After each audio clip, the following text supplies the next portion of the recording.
नमस्कार, स्वागत है आप सभी का। ग्लोबल अड्डा आप देख रहे हैं और मैं हूं आपके साथ पुनीत मिश्रा। ईरान छोड़ो, खेल तो तुर्की ने कर दिया है। अब परमाणु बम बनाने की तैयारी हो रही है और सवाल यह है कि क्या जनता की ख्वाहिश पूरी करेंगे खलीफा एर्दोगन। जी हां, बड़ी खबर आ रही है।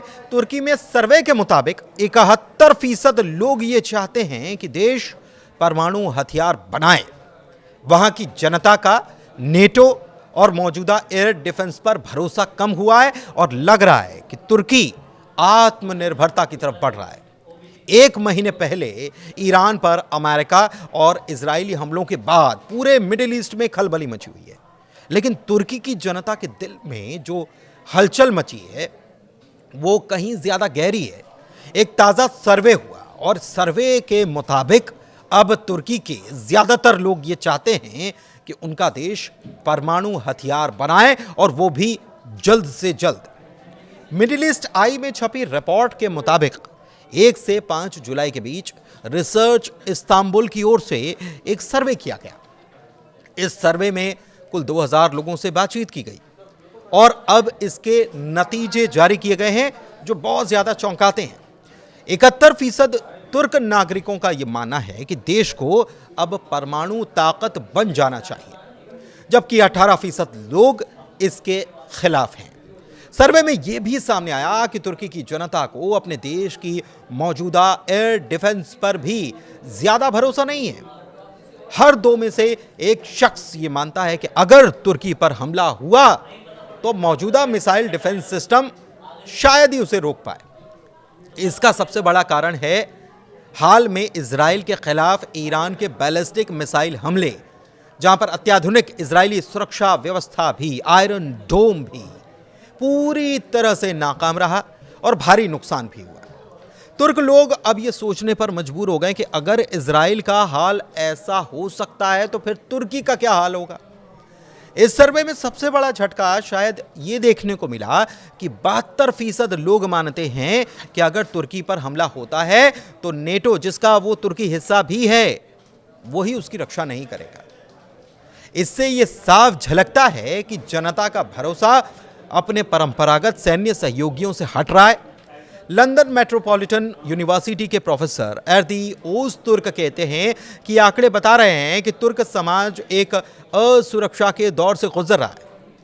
मिडिल ईस्ट, बाल्कन और कॉकस क्षेत्रों में बढ़ते संघर्ष लोगों को अब वो बातें सोचने पर मजबूर कर रहे हैं जो पहले शायद सोची नहीं गई या कहें कि अकल्पनीय थीं, जैसे कि परमाणु हथियार बनाना।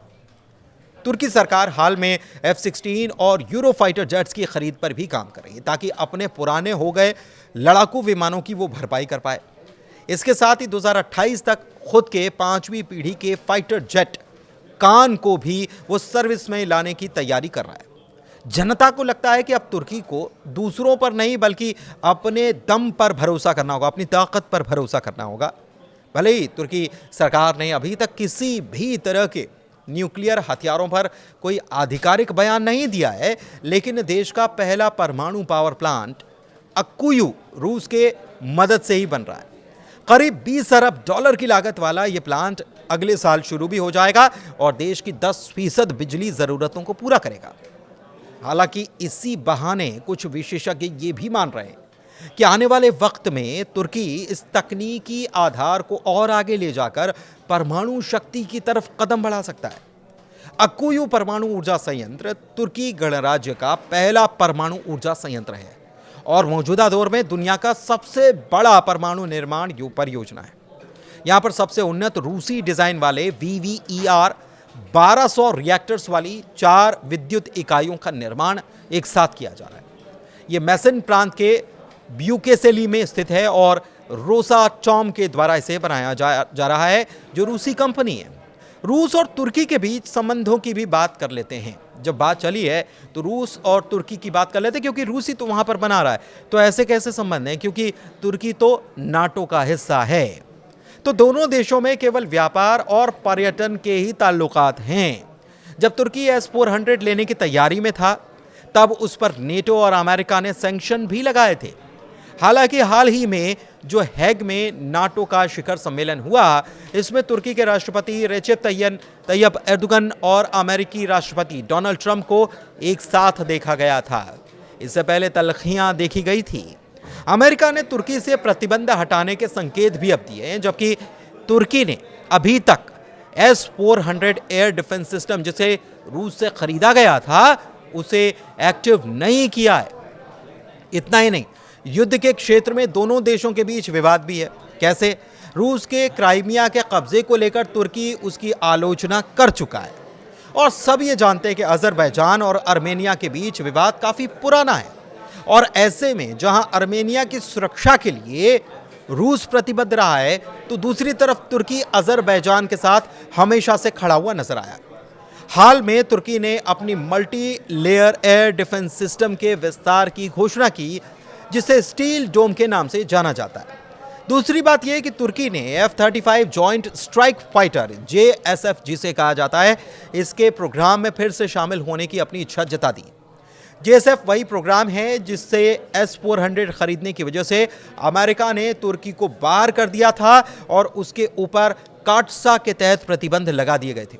लेकिन अब अमेरिका ने प्रोग्राम में शामिल होने पर सकारात्मक यानी पॉजिटिव प्रतिक्रिया दी है, यानी तुर्की के लिए F-35 खरीदने के दरवाजे भी खुल गए। दूसरी तरफ खबर यह भी है कि तुर्की के स्टील डोम में 4 सिस्टम होंगे, लेकिन इसमें S-400 रूसी सिस्टम एयर डिफेंस सिस्टम जो है, इसे शामिल नहीं किया जाएगा, जिसे तुर्की ने अमेरिका को नाराज कर रूस से खरीदा था। तुर्की ने रूस से 2017 में $2.5 अरब में स्क्वाड्रन S-400 मिसाइल सिस्टम खरीदे थे। इस खरीद पर अमेरिका और नेटो ने आपत्ति जताई थी और तुर्की को F-35 फाइटर जेट प्रोग्राम से बाहर किया था। अब तुर्की इस सिस्टम को दरकिनार कर पश्चिमी देशों को यह संकेत दे रहा है कि वो एक बार फिर से नेटो के साथ ही खड़ा होना चाहता है। हालांकि एक खबर यह भी आई कि तुर्की इस सिस्टम को अपने साथ ही पाकिस्तान को बेच सकता है, लेकिन कहा जा रहा है कि यह भी मुमकिन नहीं, क्योंकि तुर्की में यह सिस्टम अभी एक्टिव नहीं है। लेकिन रूस के साथ हुई डील के मुताबिक तुर्की इसे किसी और देश को ना तो ट्रांसफर कर सकता और ना ही रूस से बगैर पूछे बेच सकता है। यानी कि अगर तुर्की पाकिस्तान को S-400 देना भी चाहे तो रूस की लिखित मंजूरी जरूरी होगी और इस बात की संभावना बहुत कम है कि पाकिस्तान को S-400 बेचने के लिए रूस अपनी मंजूरी दे दे, क्योंकि पहली बात तो यह है कि पाकिस्तान रूस का स्ट्रैटेजिक पार्टनर भी नहीं है। दूसरी बात यह है कि भारत के पास भी S-400 सिस्टम है और इसीलिए रूस नहीं चाहेगा कि यही सिस्टम पाकिस्तान के पास भी हो। और तीसरी बात यह कि भारत इसका कड़ा विरोध भी करेगा और रूस भारत को नाराज तो नहीं करना चाहेगा।